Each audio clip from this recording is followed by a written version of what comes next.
Today, more of the January 6 rioters are expected to be released from prison after President Trump pardoned over 1,500 defendants.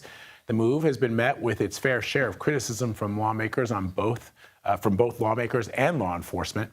U.S. Capitol Police Chief Thomas Manger told CBS News about the message that these pardons are sending. It sends the message that politics is more important than policing.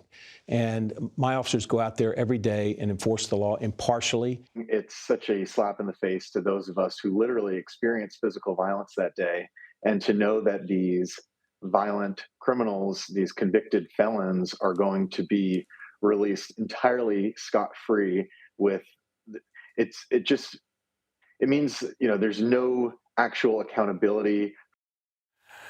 I want to bring in CBS News political reporter Taurean Small for the very latest. What are you hearing from lawmakers about these pardons, Taurean?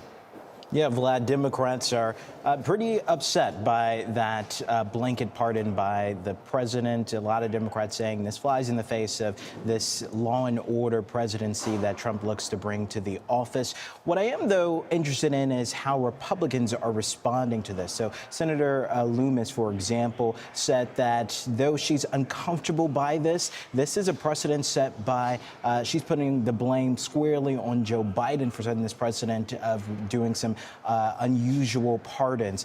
Senator Kennedy was also an interesting response to this. He said that he wouldn't certainly have made the decision that the president made. He said he would have preferred that President Trump went case by case to evaluate whether or not these people should be receiving pardons. But he ultimately agreed with Loomis, saying that this is a precedent set by Joe Biden. He said that he would like to see, and this was pretty interesting how he worded this. This was kind of like a warning to both administrations in the softest way possible. He said he wants to see the government stop being weaponized and politicized, and he would love to see a return to normalcy that we saw before, in his mind, Joe Biden.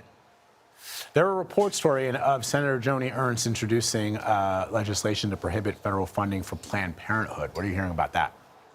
Yeah, that's according to a report from the Daily Caller. They scooped this, saying that Ernst is looking to introduce this sometime soon. This isn't the first time she's introduced legislation like this. The trigger here, according to their reporting, is that she was bothered by Planned Parenthood receiving COVID relief funds. So in this report, it's outlined how they brought in about $2.6 million through PPP loans during the time of 2020 to 2021. She's looking to not only rescind that, but forbid the government from giving them future funding. But like we saw what happened in 2024, she unsuccessfully had that bill make it to the Senate floor. That was blocked by Democrats there. And we also know that though the Senate has a majority of Republicans as well as the majority in the House, it's unclear if she'll be able to bypass the filibuster, if she'll be able to get enough Democrats to support the bill. How this measure could make it pass, though, is whether or not it will be a rider to this upcoming reconciliation bill that